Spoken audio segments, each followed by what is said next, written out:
The room and present are first and foremost Dr. Tedros Adhanom Ghebreyesus, WHO Director General, Dr. Mike Ryan, Executive Director for WHO's Health Emergencies Program, Dr. Teresa Zakaria, she's Incident Manager for Escalation of Violence in Israel and the OPT. Then we have Dr. Maria Van Kerkhove, she's Director ad interim for the Epidemic and Pandemic Preparedness and Prevention. And we also have Dr. Sose Fall, Director for WHO's Global NTD Program. We have a couple of colleagues online. I'll name some, and it's then first we have Dr. Francesco Branca. He's Director for the Department for Nutrition and Food Safety. We have Dr. Richard Peperkorn, WHO representative in the occupied Palestine territories. We have Dr. Ilham Noor Abdelhai. She's focal point for WHO in Ethiopia. And we have Michael Ward. He's the senior specialist on the WHO Technology Access Pool. A long list, and with this, let me hand over to the Director General. No, wait, maybe one word first. Because of our special guest, we have one translation today, and that's in Japanese. So if you want to switch to understand, because the professor most likely will make his remarks in Japanese. And with this, over to Dr. Tedros.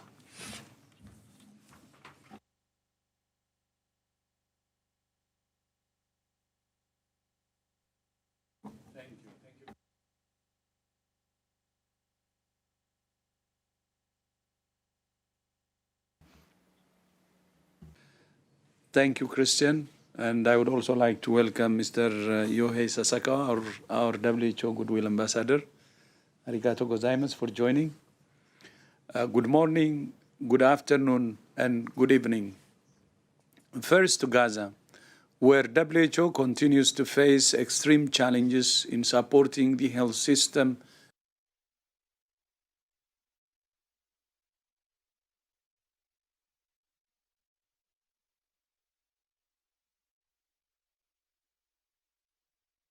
is great difficulty even to reach hospitals in southern Gaza. Heavy fighting has been reported near hospitals in Khan Yunis, severely impeding access to health facilities for patients, health workers, and supplies. During a UN mission on Monday, WHO delivered medical supplies to Nasser Medical Complex. Other missions to deliver fuel and food were denied. Despite challenges, Nasser Hospital continues to offer health services, although at reduced capacity. The hospital is operating with a single ambulance. Donkey carts are being used for transporting patients.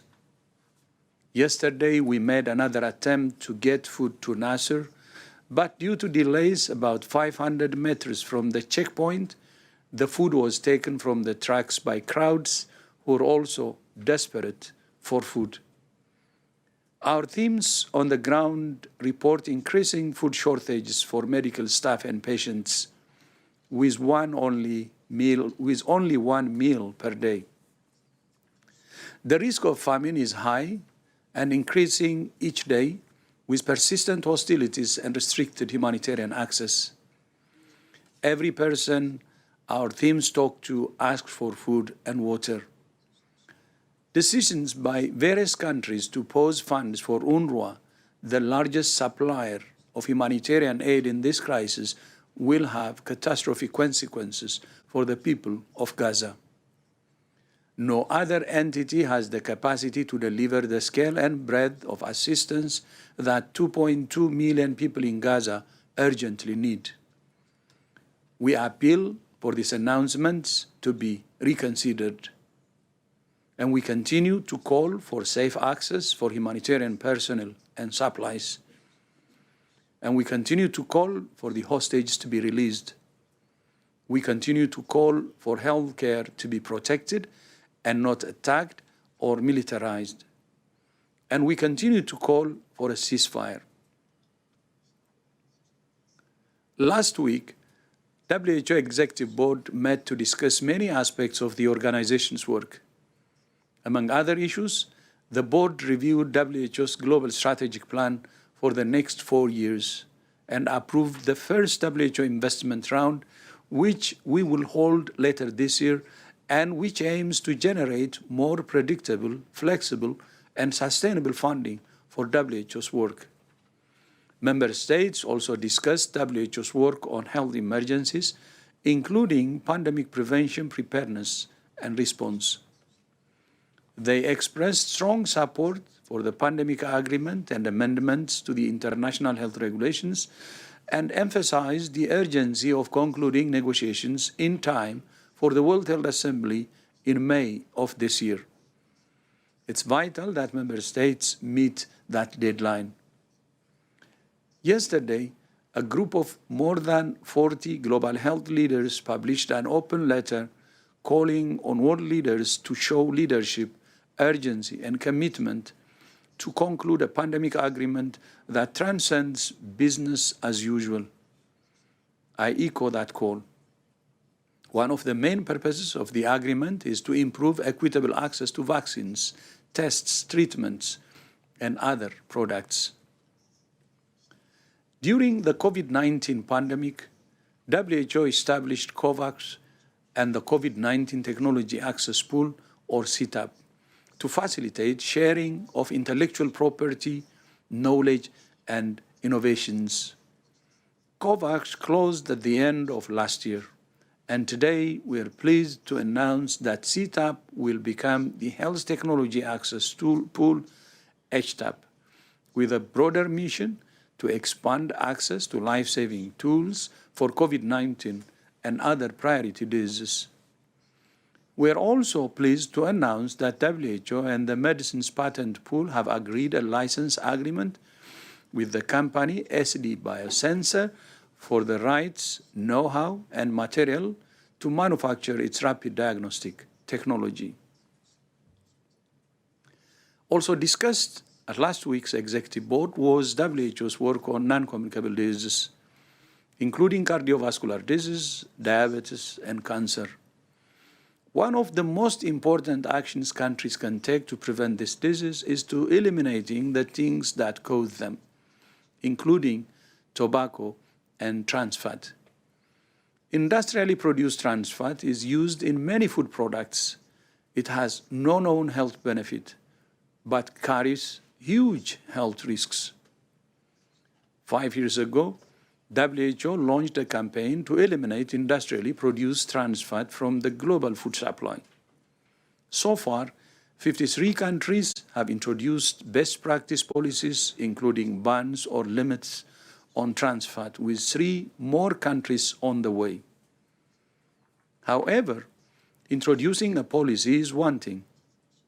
Implementing it is another. So last year, WHO launched the process to recognize countries who are going beyond introducing policies to monitoring and enforcing them. On Monday, we validated the first 5 countries who are leading the world in implementing their policies on trans fat elimination: Denmark, Lithuania, Poland, Saudi Arabia, and Thailand. Congratulations to these 5 countries, and we look forward to more countries joining them. Finally, yesterday marked World Neglected Tropical Disease Day, and Sunday was World Leprosy Day. Neglected tropical diseases or entities affect more than 1 billion people around the world, especially in poor and marginalized communities. But entities are preventable and in many cases can be eliminated completely from countries. So far, 50 countries have eliminated at least one entity. And we are on track to reach our goal of 100 countries by 2030. But medical interventions are not enough. We must also address the conditions in which these diseases thrive, including stigma and discrimination. This year, the theme for World Neglected Tropical Diseases Day is Unite, Act, Eliminate. One of the oldest and most misunderstood diseases in the world is leprosy. The world has made great progress against leprosy. The number of reported cases has dropped from an estimated 5 million a year in the mid-1980s to about 200,000 cases a year now. Although it has now been curable for more than 40 years, it still has the power to stigmatize. Stigma contributes to hesitancy to seek treatment, putting people at risk of disabilities and contributing to ongoing transmission. Eliminating leprosy therefore requires not only renewed political commitment and access to services to treat it, but also awareness raising to mitigate stigma and increase social participation for those affected by leprosy. One of the world's leading advocates for leprosy elimination is Mr. Yohei Sasakawa, the chairman of the Nippon Foundation and WHO's Goodwill Ambassador for Leprosy Elimination. Mr. Sasakawa has dedicated his life to ending leprosy and promoting human rights for those affected by the disease. Later this afternoon, I will join him in launching the global appeal to end stigma and discrimination against persons affected by leprosy. Sasakawa-san, thank you for your dedication to this cause. Arigato gozaimasu, and you have the floor.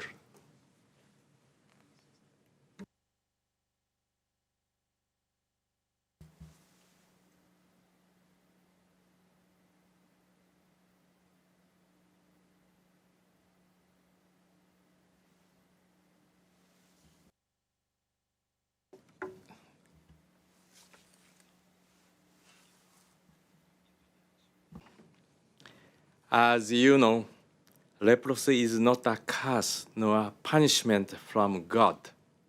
It is a weak, infectious disease caused by leprosy bacillus that cannot be cured with drugs. In many countries, leprosy tends to be considered a disease of the past. In fact, it still exists. There are large pockets of cases, both registered and hidden in more than 100 countries around the world today. Another aspect that we cannot ignore is discrimination. Since Old Testament times, persons affected by leprosy and their family members have faced extremely harsh discrimination. It is a very serious human rights issue. Over the past 50 years, I have visited leprosy endemic areas in over 120 countries. Everywhere, I met with countless number of people who have been abandoned, not only by society, but even by their own families, living in despair and in solitude. While I have dedicated my life to achieving zero leprosy, to free persons affected by leprosy from such pain and suffering. Unfortunately, I am only halfway there. So, what can we do to help achieve zero leprosy? The answer lies in active early detection and prompt treatment. However, persons affected by leprosy are hesitant to visit medical facilities because of painless early symptoms and fear of discrimination. As a result, the disease progresses, leading to serious physical disabilities. We must, therefore, not wait for patients to self-present themselves. We need to carry out extensive door-to-door campaign to find the hidden cases. Now that the drugs are available, free of charge worldwide, and the coronavirus is no longer a global health emergency, I believe it is an opportune time to give another strong push towards zero leprosy by strengthening active case detection and prompt treatment. Dear friends and colleagues, I agree with you that zero leprosy is not impossible. So let's make the impossible possible. I'm with you. And thank you so much for your lifelong commitment, more than 50 years.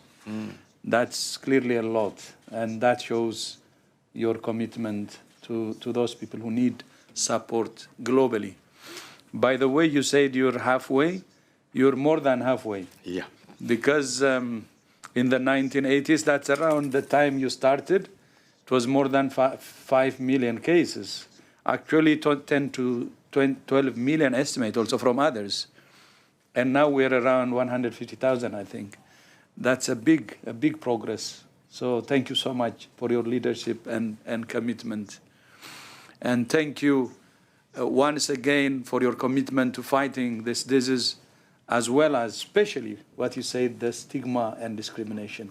And thank you for taking it not just as a health problem, but as a human rights problem as well. Okay. So arigato gozaimasu. And Christian, back to you. Thank you very much, Director General. Thank you much, Mr. Sasakawa. I'd like to encourage questions from Mr. Sasakawa first, but because we're not sure how long he can stay due to the upcoming event this afternoon. So again, if you want to come into the line and ask your question, please raise your hand with the raise your hand icon. And with this, we start with Banjot Kaur from The Wire in India. Banjot, please go ahead and unmute yourself. Hi, thanks for taking my question. My question is on leprosy. As you spoke about stigma and which is particularly associated with leprosy, India has also had leprosy elimination program for quite some time now, and has made some progress also. But from India's point of view, if you could highlight, what are the specific areas that the country needs to do more so that the required progress can be achieved, and where are the areas that we should have done better by now and we actually couldn't do so, the country couldn't do so? Thank you very much, Banjot, and we'll give to Mr. Sasakawa. 素晴らしい質 Well, thank you very much for the great question. I appreciate that. Now, looking at the world, when it comes to the various activities towards elimination of leprosy is indeed India. And there are so-called colonies where the persons affected by leprosy as well as their families are living collectively are what we call colonies. And there are 850 in India, and we are supporting people who's living in those colonies. Because when it comes to stigma and discrimination, this is a very important issue. And back in 2010, the United Nations member countries have participated and voted for the importance on elimination of stigma and discrimination aimed towards the persons affected by leprosy as well as towards the family members. It's been adopted in that UN conference. However, even so, I would be able to say that the activities are still not full-fledged even today. I think that there needs to be a further push in order for us to enlighten people to talk about how important eliminating discrimination and stigma is. Even in India, there are still 130 or so discriminatory laws that exist in some of the regions in India. So we do have to take a speedy action in order to solve that aspect as well. Did this answer to your question? Banjot, I think we're good. Thank you very much. And with this, we go to Catherine Fioncan from France 24. Catherine, please go ahead and unmute. Yes, thank はい、クリスチャンさん、質問の機会をいただきましてどうもありがとうございます。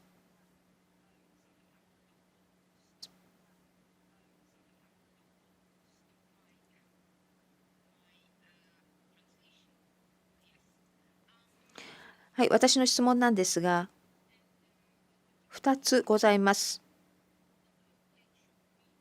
WHO に関してですが、アフリカの状況について知りたいと思います。なぜレプロシーがアフリカでこれだけ多いのかということについてまず伺いたいと思います。なぜアフリカではレプロシーというのがこれだけ多いかということに関して聞きたいということ。Mr. Sasavakawa, please. Why is leprosy so prominent in Africa? 入ってない。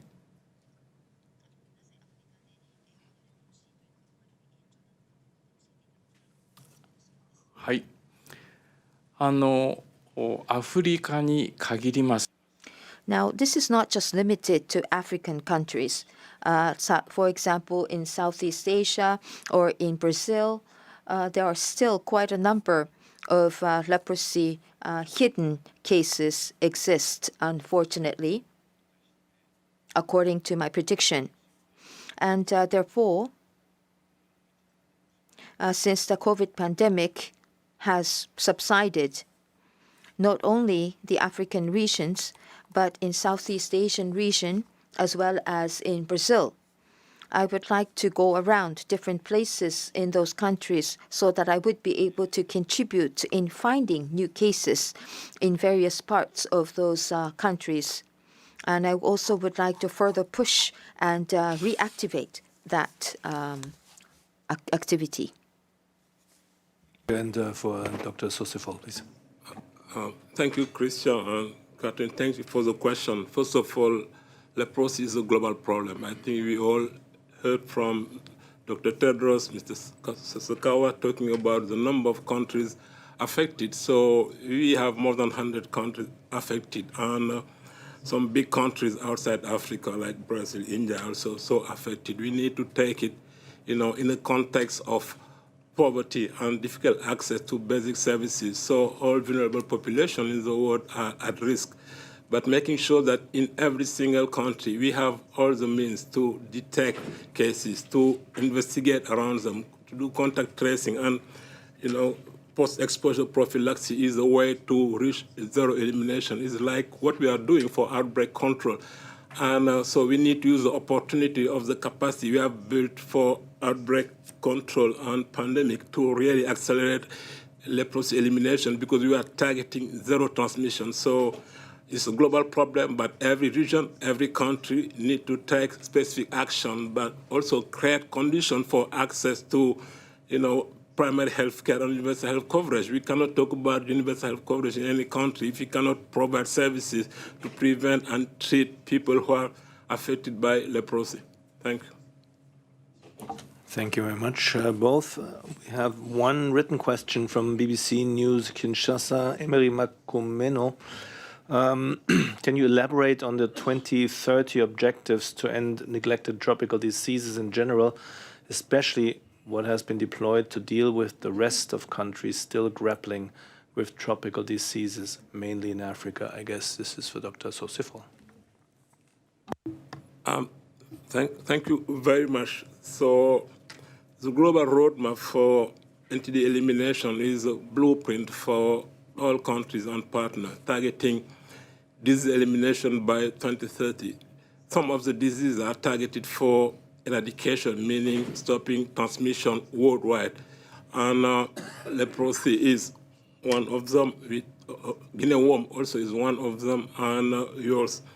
But we have other, targeted intervention where we want access to treatment and reduce the number of people who need NTD's intervention by 2030. And so we are talking about 1.6 billion people who needs intervention, not only in Africa, but worldwide. It means that we need really to take a more horizontal approach while dealing with NTDs, because the same people are at risk for so many other diseases, including epidemic-prone diseases, but also non-communicable diseases and mental health, meaning that strengthening the health system is the way to go to make sure that those people that are difficult to access have access to primary health care and can be referred to, secondary or tertiary services when needed. So we need a real global approach, but we have platforms to make sure that NTDs are not neglected anymore. We have the platform of universal health coverage and primary health care. We have the platform of pandemic preparedness and response. We are talking about climate change affecting so many entities. The One Health approach dealing with animal health, human health, and environmental health. So we shouldn't see entities in isolation, but in the context of a real health system able to deliver critical services to the people who need the most. Because if we can't deliver, some critical services for entities for people who need them, we cannot dream about universal health coverage. NTD should be a real tracer for universal health coverage. And this is in this context we are working with all the programs in WHO, but also with so many other partners. But we ultimately need countries to be on the driving side. The country leadership and commitment to make sure that domestic funding are also secured for NTDs, as we do for other programs, will be extremely important. And global partners also, with specific funding mechanism, need to leverage those funding to be able to cover cross-cutting areas like supply, like surveillance, and so many others. Thank you. Thank you very much, Dr. Saucier-Fall. He's director for the WHO Global NTD program. Next question goes to Bafana Busani from Interpress. Bafana, please unmute.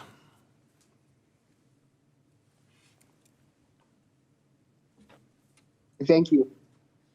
My question, I have two questions. My first question goes to Dr. Tedros. Despite the advances in global medicine, why is it that we are still failing to completely eliminate leprosy? Is there a need for a new push, both for research funding or political action? And then I also have a question for Mr. Saksakawa.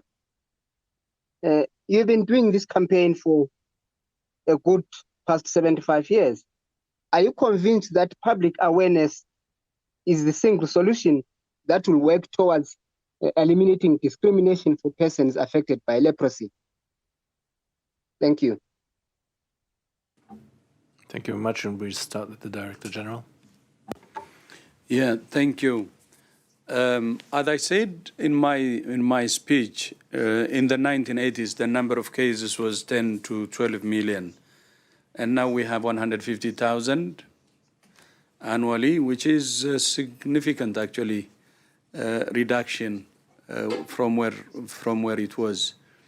It means what we're using actually is enough.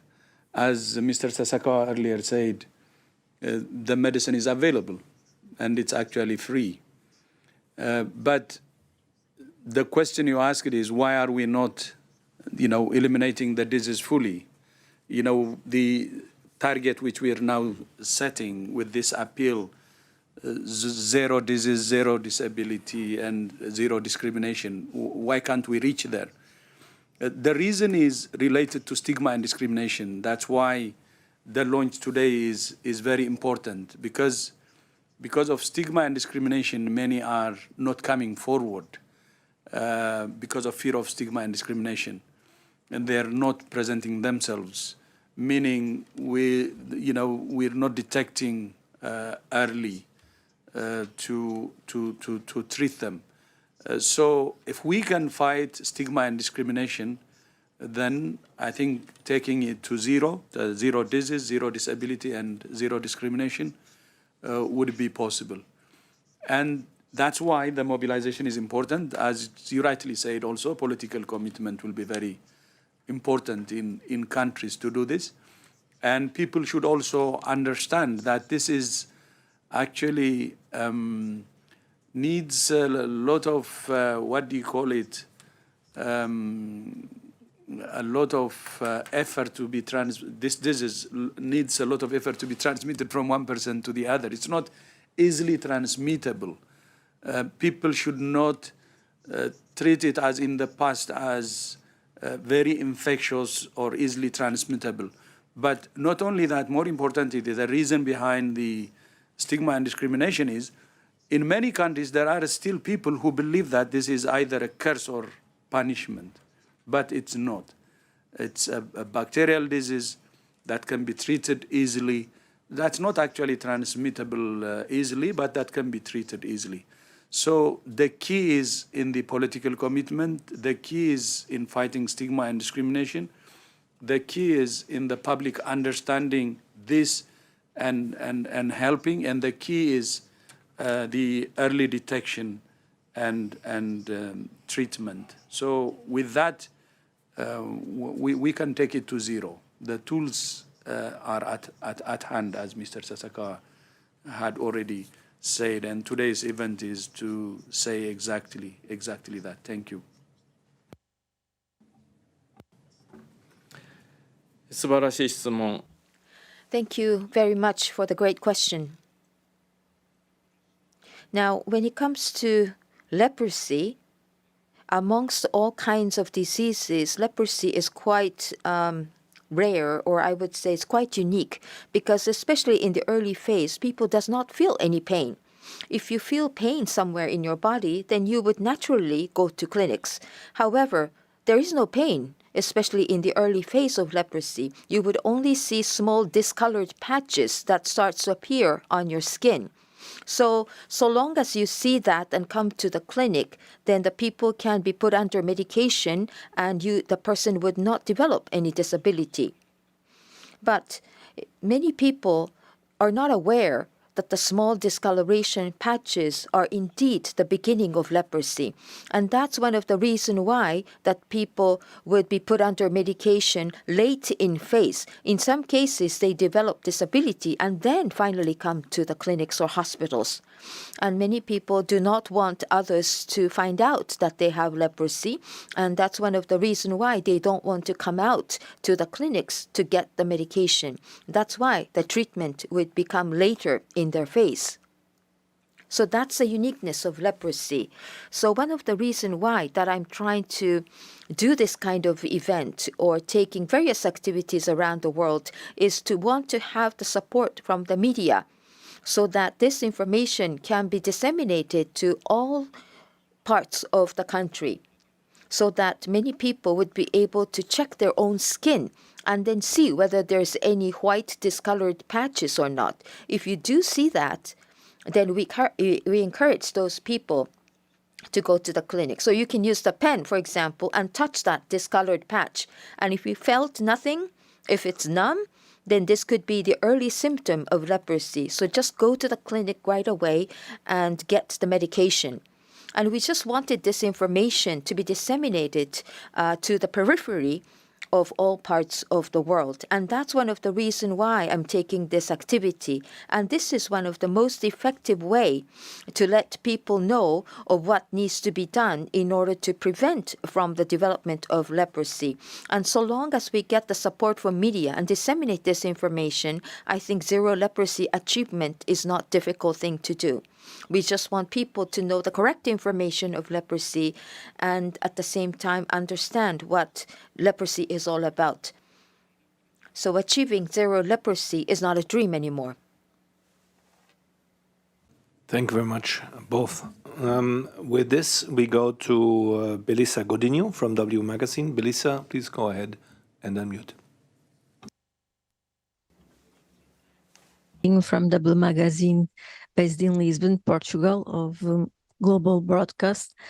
My question is, how can people and health service in Portugal and other parts of the world benefit from the health technology access pool specifically? Is it planned to be implemented globally in the public and the private health sectors? Can you talk a little more about the subject?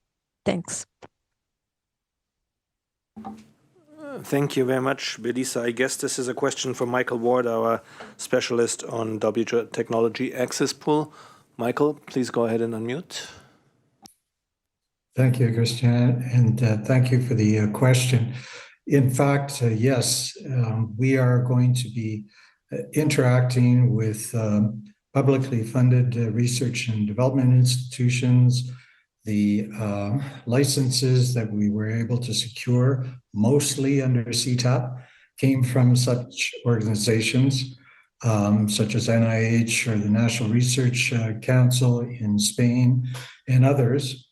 But importantly, the announcement from Dr. Tedros today is from the private sector and a global leader in vitro diagnostics.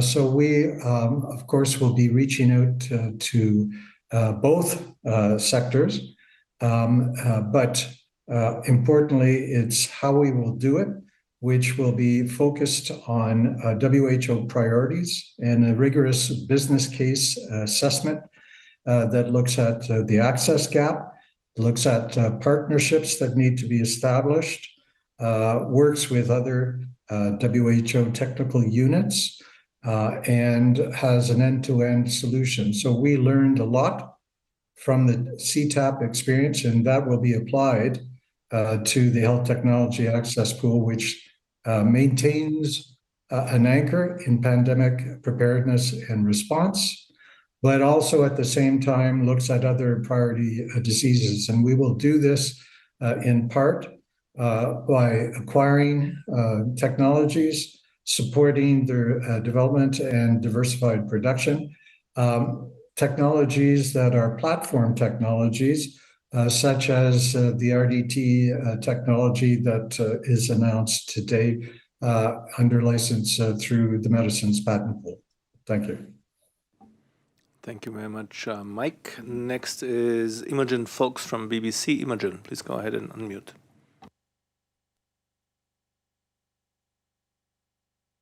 Hi, thanks very much for taking my question. I'm afraid it is going to be about the Middle East, not about leprosy. Dr. Tedros, could I have your reaction to the events in Jenin Hospital yesterday morning? And second, the UN agencies, including your own, are having to face a lot of accusations. I'm thinking in particular on Friday, I think Israeli diplomats accused the WHO of colluding with Hamas. And I just wonder how concerned you are that the space for debate about what aid agencies do is getting very challenging. Thank you. Thank you very much. Hi, Imogen, you'll have to put up with me. Yeah, no, I think your question is well asked, and I think the challenge we all face now is that the humanitarian space is very constrained. Every aspect of what the agencies and the NGOs are trying to do is constrained. We're constrained on bringing assistance in across the border. We're constrained in how we store it. We're constrained in how we can distribute it, with so many distribution plans being denied or being impeded. We're constrained in that the number of health facilities that are operational is reduced, and they're operating much, even the ones that are working are operating at a much more reduced rate. Anything that affects any part of that, the system is so fragile right now. The connections between procurement and delivery and transport and transshipping and storage and delivery and being able to deploy emergency medical teams, supply them in the field, support them in the field, the ability to move patients. We have, as Dr. Tedros referred to, we have donkey carts moving, heavily traumatized patients. The system is so fragile that any further constraint to that system, be it financial, be it any piece of that system being constrained, further pressure on the border, further pressure on the medical staff in the hospitals, further pressure on the supply chain, fear in the hospitals and fear amongst the doctors and nurses that they may be targeted at any time, that they may become wrapped up in another piece of the conflict, be it in militarized use of the facility and be it in extrajudicial killings, whatever it is, the health workers are operating in that frantic, that terrorizing environment. And they're trying to do less, more and more with less and less. So this is one of these situations where the straw that breaks the camel's back. We don't know where the point of failure is. There are so many points of failure in the system, and they're being pushed and they're being pressured. And one can argue that this is an accidental outcome of war, or are these points and these weak points in the system of delivery of aid being pressured and being manipulated and being turned on and off at will in order to become part of the overall conflict. And that for us is the hardest part. We are apolitical. Our job is to get the job done. Our job is to work with partners. Our only interest is the health and welfare of civilians in Gaza, in the West Bank, in Israel. What we've seen is horrific attacks on all sides. We have seen civilians bear the brunt of that. We have seen health facilities and health workers attacked on both sides of this conflict. We have seen a disproportionate use of force that has resulted in the health system's collapse in Gaza and tremendous number of casualties, tremendous number of deaths. We collude with no one. We cooperate with NGOs. We cooperate with doctors and nurses on the ground. We cooperate with our sister agencies and NGOs. Claims against WHO of collusion are false, they're harmful, and they endanger our staff in the field. Most importantly, endanger our staff in the field. We want and we will remain open to discussions with all sides on how we can improve our performance, because all performance can be improved. But the space for the UN to operate has been constrained and constricted to a point where it is impossible to deliver on all that we want to deliver on. We work towards the health and well-being of all peoples in all situations. It really is time for the international community to take a step back here, because what's happening in terms of nutrition, you only have to look in, sometimes we're asked, we were discussing here beforehand, the metrics on nutrition and what are the metrics and how many people are this far gone in terms of nutritional status and what stage they're at. You only have to look into the faces of the people on the cameras and the TVs every night and to see how the nutritional status of people in Gaza has gone down and down and down. They are desperate. We talk about desperate people taking food off trucks. What would you do in that situation? Your family is starving. You're starving. This is a population that is starving to death. This is a population that is being pushed to the brink, and they are not parties to this conflict. And that is at the core of this. They are not parties to this conflict. The civilians of Gaza are not parties to this conflict, and they should be protected, as should be their health facilities. That is our only interest in this. And I believe that the international community need to reset our expectations in this response and reset the behaviour of all parties in this conflict. Thank you very much. And Dr. Tedros? Yeah, thank you. I think Mike covered it. I just have to say a few words. The accusation of collusion by the ambassador is really irresponsible, because, as Mike said, it could put our staff in danger. But I would like to assure the ambassador that there is no collusion, and WHO refutes any accusation. We're impartial and we're doing our job, and if there is anything we're saying also, in addition to the support, is this problem will not be resolved by force. anyone who is, wishes well for Israel and Palestinians would advise that a lasting solution be found. That's actually something that we believe could help both the Israelis and Palestinians to live in peace. Other than that, our support is to those who need our support badly, and we will continue to do that. So thank you, and Christian. Yeah, thank you very much, Dr. Tedros. Next goes to Yuri Aprilev from RIA Novosti. Yuri, please go ahead. Yes, thank you. I had the same question about Jenin. If Palestine contacted the WHO about it, I'm talking about what happened in the hospital Ibn Sina in Jenin yesterday. If you have anything from Palestinian side on that, if you are talking with Israeli side on that, and is it normal? Is it something that was seen in these conflicts, that some operations, military operations like this, with special forces have taken place in Yuri, thank you. You were a bit broken at the end, but I think we got the gist of it. And I think we should try and get to Dr. Richard Pippercorn, our WHO rep in the occupied Palestinian territories. Rick, are you online? Yes, I'm online. Can you hear me? Yes, all good. Okay.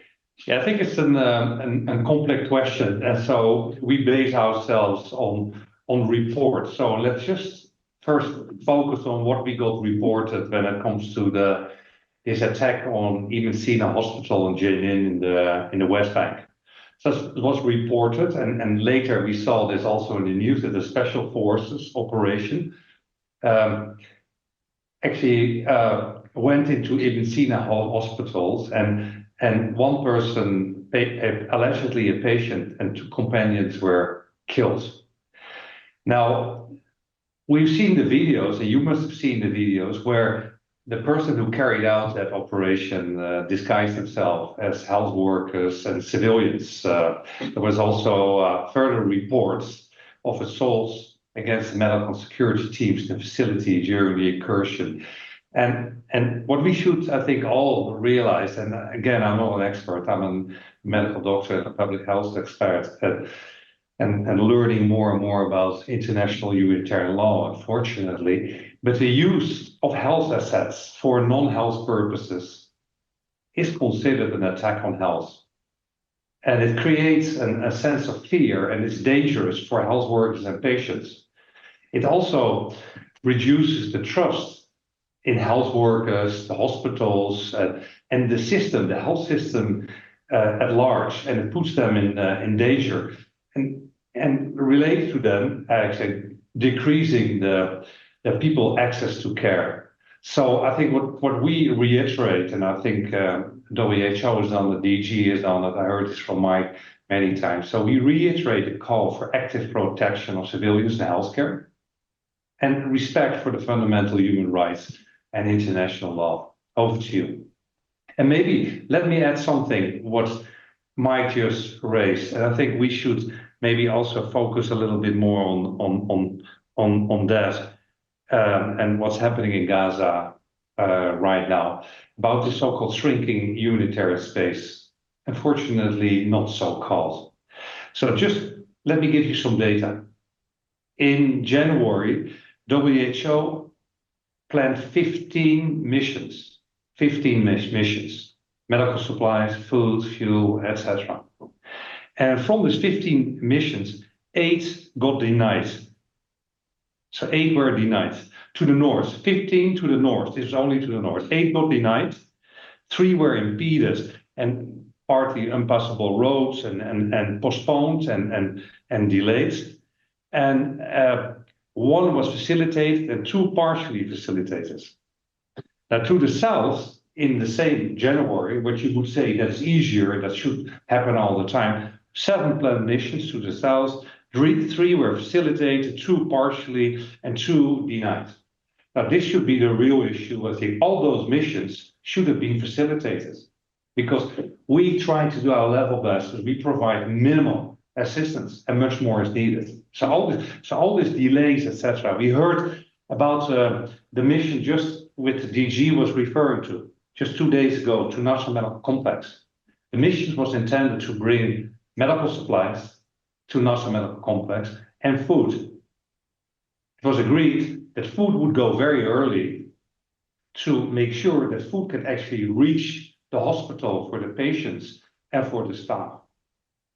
Then that was not allowed and it would be delayed, etc. Then the food transport didn't happen. So medical supplies only. The fuel, which was done by UNRWA, was also postponed. The next day, again, so this is an enormous amount of work to every time plan it. The next day, another plan to bring in the food. Again, very early, 6 o'clock start, etc. Team ready to go. Then just 500 meters before the checkpoint, it gets halted, cannot go. Delay. Crowds come around the food truck. A lot of, I think, very good from our team trying to convince the crowd, hey, this is food for the hospital, etc. And 1.5 hours they could actually convince this, etc. And then people are indeed but Mike said, so desperate. I've been there a couple of weeks. I'm going back to Gaza next week, etc. People are desperate. So then finally the food truck was taken by the people, etc., who were completely desperate and hunger. I want to stress this point, and this is where member states should focus on. It's the dismantling of health services, which we know happened in the north of Wadi Gaza, and you see it now happening. And we've been warning constantly about this. We're now talking about how difficult it is missions to go to Khan Yunis.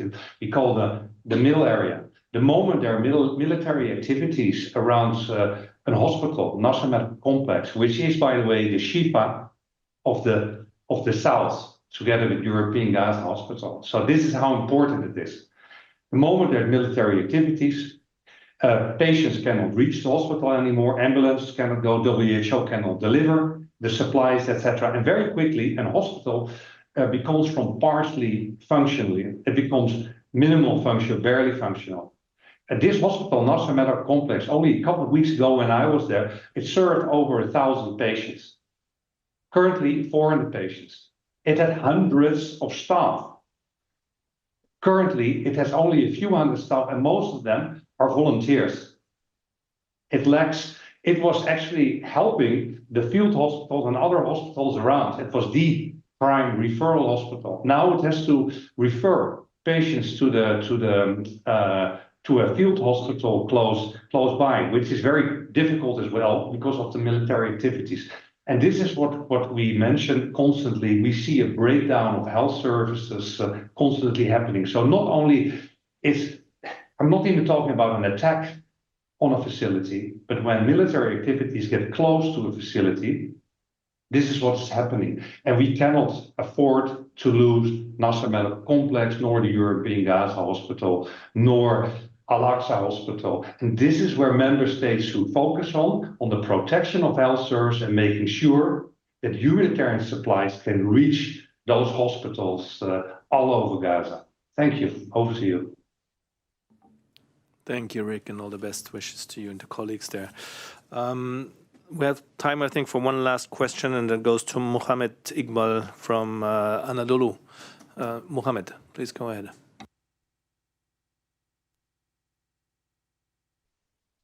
Yes, thank you so much, Christian. My question is also about the famine in Gaza. Palestinians in the north of Gaza Strip eats animal feeds to survive. There is also great famine in all Gaza. Israel prevents humanitarian aid for this region. What health consequence might this have?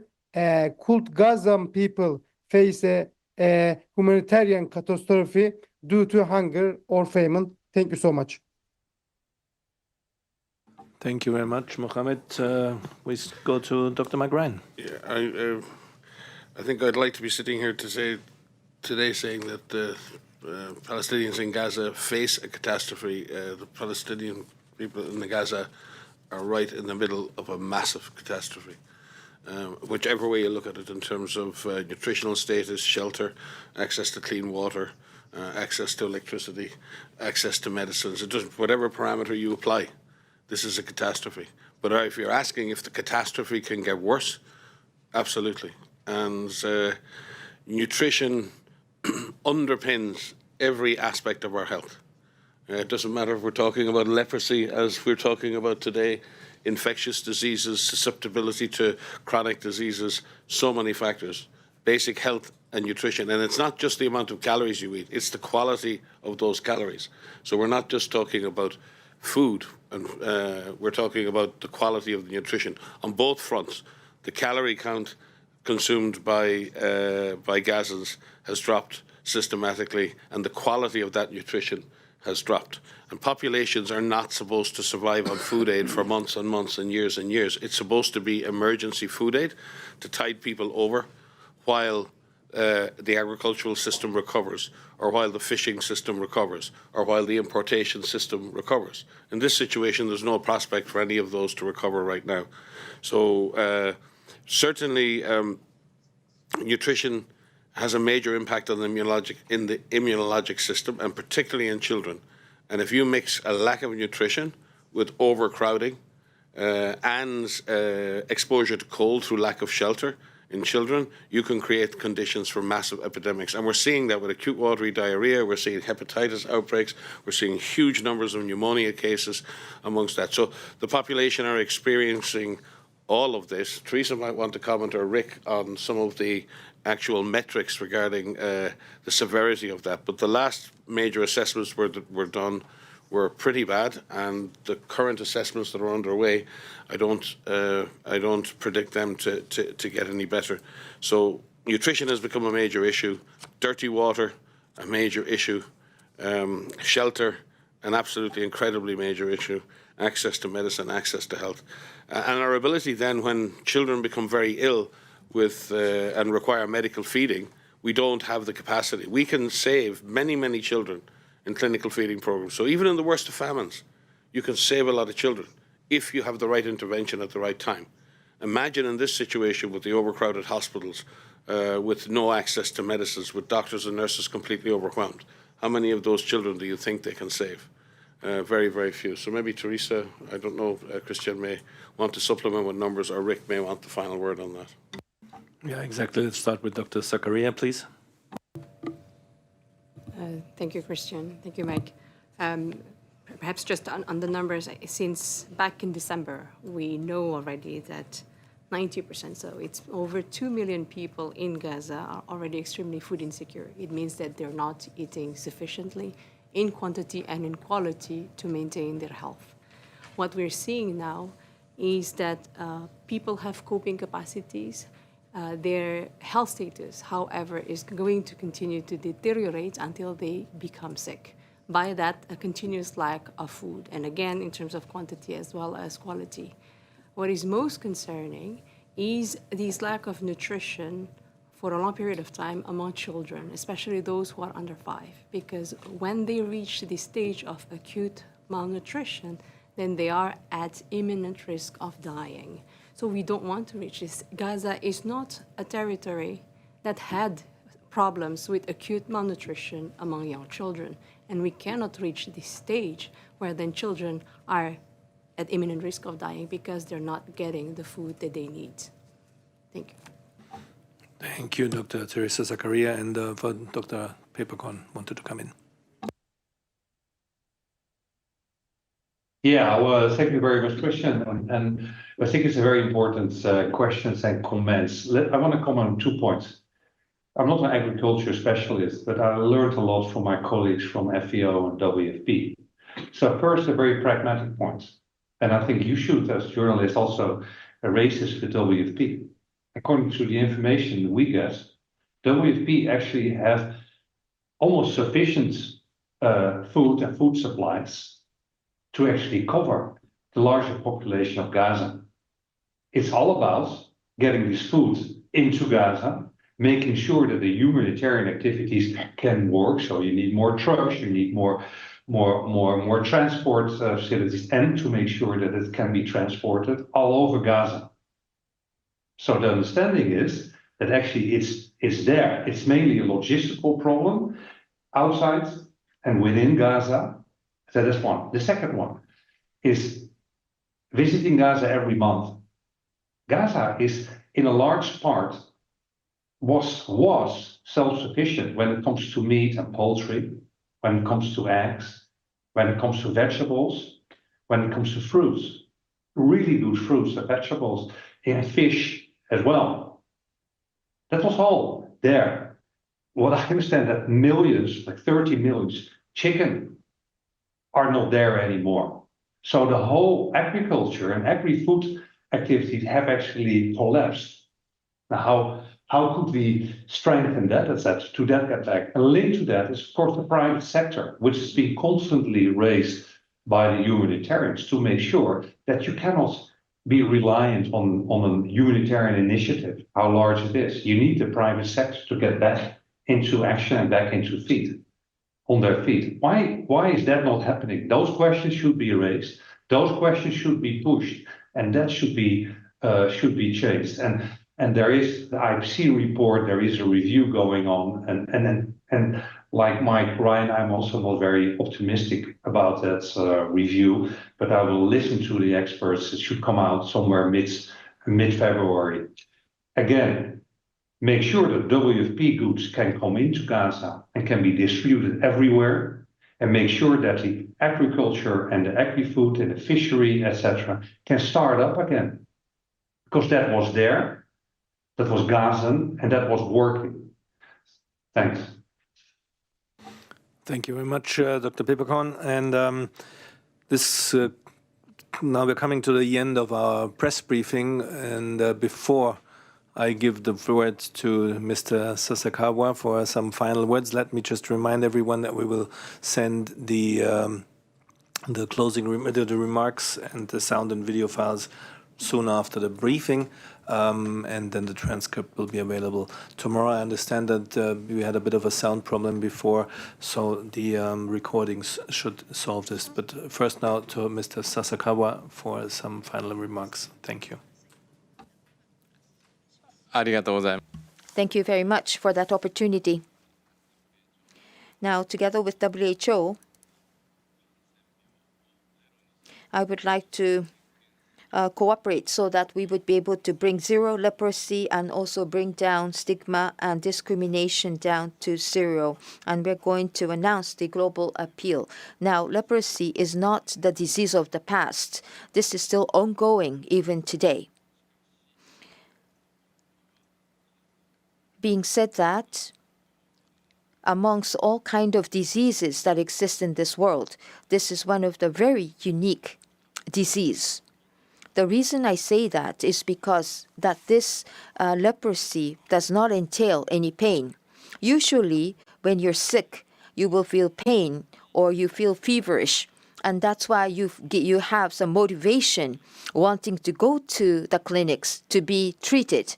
However, when it comes to leprosy, especially in the early phase of that symptom, there is no such pain or no fever experienced. It's just the small discolored patches that appears on the skin. Therefore, the patient does not feel the urgent need to go to the clinics to get treated.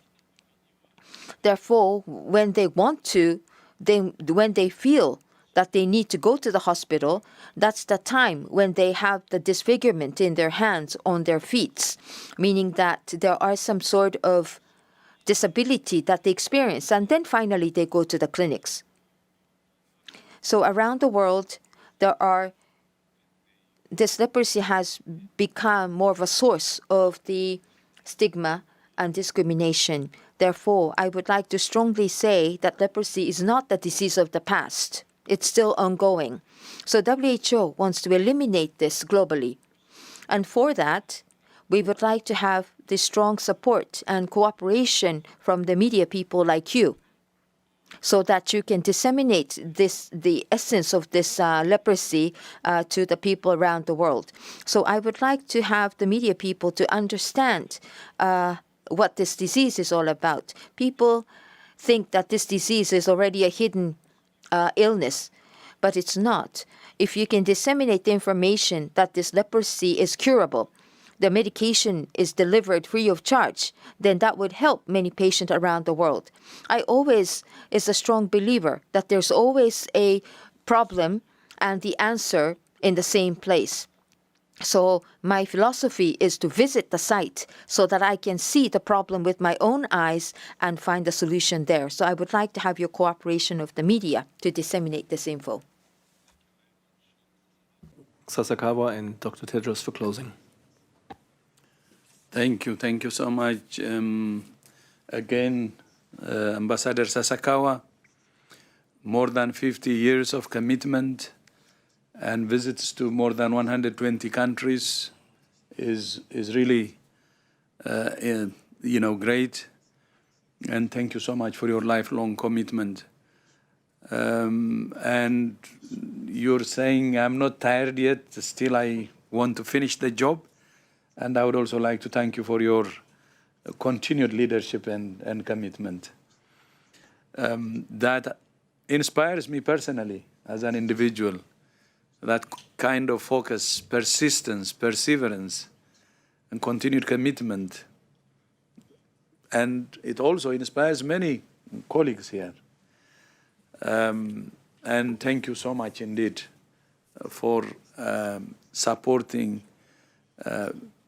especially leprosy patients. I know in what situation they live. They're one of the most stigmatized. And to have someone like you globally to help them means a lot. So thank you so much indeed. I say this because of my personal experience also.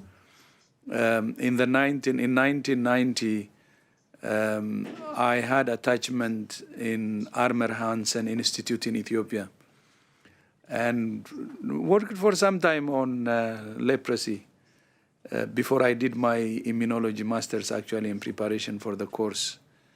And that's when I had first-hand experience with leprosy patients and in what condition they live and the level of stigma. And not only for the patients, but including for their families. So I have no words to thank you for your commitment, because I know what it means. So arigato gozaimasu. And then the second issue is, again, to what I said in my speech, asking those donors who have suspended funding to UNRWA, we really urge you to reconsider. I think Gaza will be a serious, it's a disaster, but it could even be worse with the suspension of the funding.